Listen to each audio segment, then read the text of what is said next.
Hey, what's going on, everyone? Hope you're all doing great out there.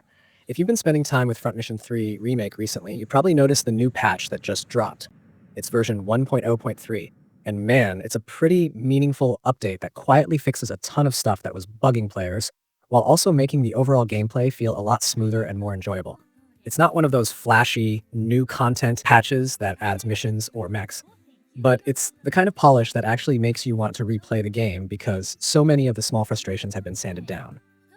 So what you're seeing in this video is my expanded and detailed version of the game patch notes. So let's start from the top. What's actually new in this patch, and why does it matter? The first and probably most noticeable change is how much faster the battles feel now. Before this update, entering a battle sequence always had that tiny black frame pause that would break the flow. You'd hit attack, the camera would fade out, fade back in, and it just dragged down the pacing. That's now gone. The transition is practically instant, and it makes the fights feel so much snappier. It's one of those things you didn't realize was adding up over time until you play without it. And suddenly, you're like, oh wow, this feels way smoother. The other nice touch is that they improved the camera animation when a flying nose down, instead of that awkward delayed tilt or that strange perspective shift that sometimes made the death scene look stiff. It's now way cleaner and more natural. It just looks better, plain and simple. Another huge quality of life change that players have been asking for since launch: you can now open the pause menu even during the enemy's turn. This might not sound like a big deal at first, but if you've played the original or even the early remake versions, you know how annoying it could be when you needed to check something mid-battle. Maybe a pilot's condition, an enemy's loadout, or you just wanted to tweak some options, and the game forced you to wait until your turn came around again. Now you don't have to wait. It makes longer missions feel more manageable, especially when you're strategizing around multiple units or just trying to double check if you forgot to equip something. They also added an option to toggle the damage numbers in the settings, which is a small but surprisingly impactful thing. Some people like the clean cinematic look without all the floating numbers, while others, like me, want to see exactly how much each hit is doing. Now you get the best of both worlds. Just head into the settings, flip it on or off, and you're good. It's little touches like this that make the remake feel like it's finally aligning with modern expectations for customization. And speaking of managing things, there's a small improvement in how you handle your save files. The new patch lets you add or remove pages in your save list, kind of like managing tabs in a browser. It sounds simple, but for those of us who like to experiment with multiple builds or keep different story checkpoints, this is a quiet blessing. You can organize your saves more freely without worrying about hitting limits too early or scrolling through endless clutter. Now, let's talk about one of the biggest structural changes in this update: the last skill file behavior in New Game Plus. In the old version, when you started NG Plus, you could only carry over pilots from your most recent playthrough. That meant if you did Emma's route and then wanted to jump into Alisa's, you'd lose access to anyone who wasn't in that immediate route.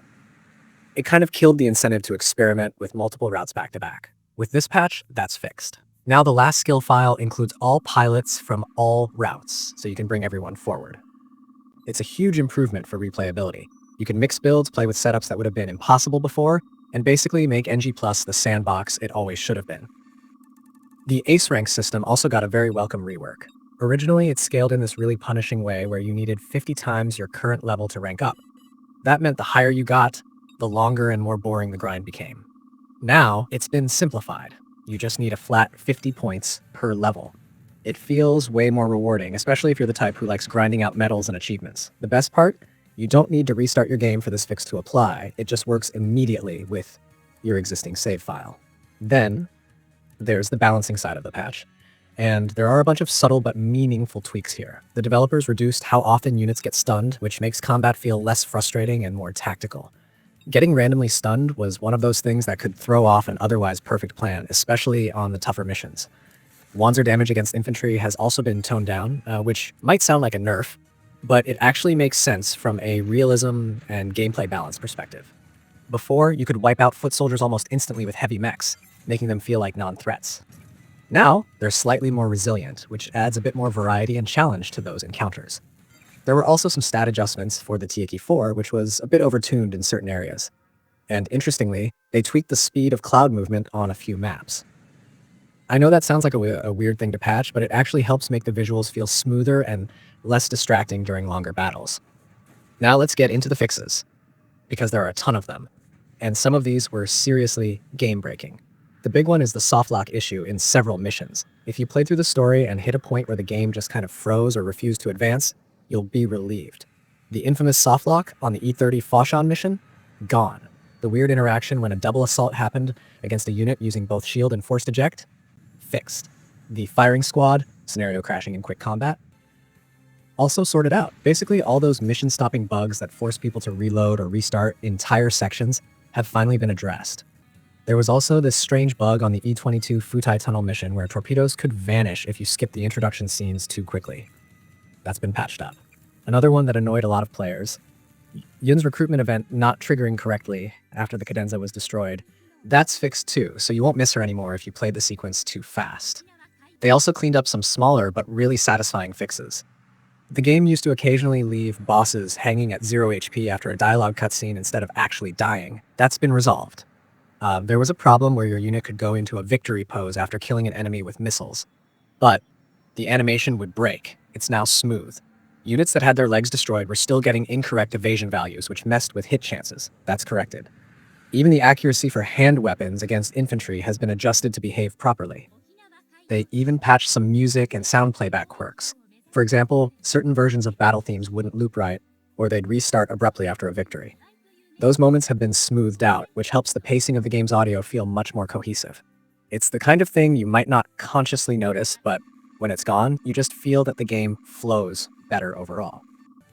And one of my favorite small tweaks. In the battle simulator, you now actually keep your experience and skill progress even if you lose. That's a massive time saver for anyone grinding skills. Before, you had to win to get anything, which made experimentation risky. Now you can hop into the simulator, test different loadouts, fail, and still walk away with something to show for it. It makes grinding feel like progression instead of punishment. The more you play with this patch, the more you notice how it smooths out the rhythm of the entire game. There's a subtle but noticeable sense that the developers are listening. They're not trying to reinvent Front Mission 3, but they're paying attention to little things that make it special, and those little things are finally being respected. It's like the remake is catching up to what fans have been asking for since launch. Not a reimagining, but a faithful, polished version that fixes the cracks without changing the soul. So if you haven't booted it up since the early version, this is a perfect time to come back. You'll immediately feel the difference in pacing, quality, and stability. NG Plus actually feels worth playing now. The grind makes sense, the camera is clean, you don't have to wrestle with bugs that pull you out of immersion. It's the kind of patch that shows steady commitment from the devs, and it gives me hope that we might see even more love poured into the game as time goes on. And that's pretty much where we stand with the latest Front Mission 3 Remake update. It's not about new content or flashy trailers, it's about refinement. The kind of craftsmanship that turns a good enough remake into something truly worth recommending. So whether you're just starting your first run or jumping back in for NG+, this patch makes the whole experience smoother, faster, and way more enjoyable than before. It's the kind of progress that feels invisible at first glance, but makes every mission just a bit more satisfying to play. If you've noticed any other fixes or changes that I didn't cover here, drop them in the comments below, because there are always those sneaky adjustments the devs don't mention in the notes. I'd love to hear what your experience has been like post-patch, especially if you've tested it on both routes. Thanks for hanging out and listening through this breakdown, and I hope it helps you get a clearer picture of just how much better Front Mission 3 Remake feels after this update.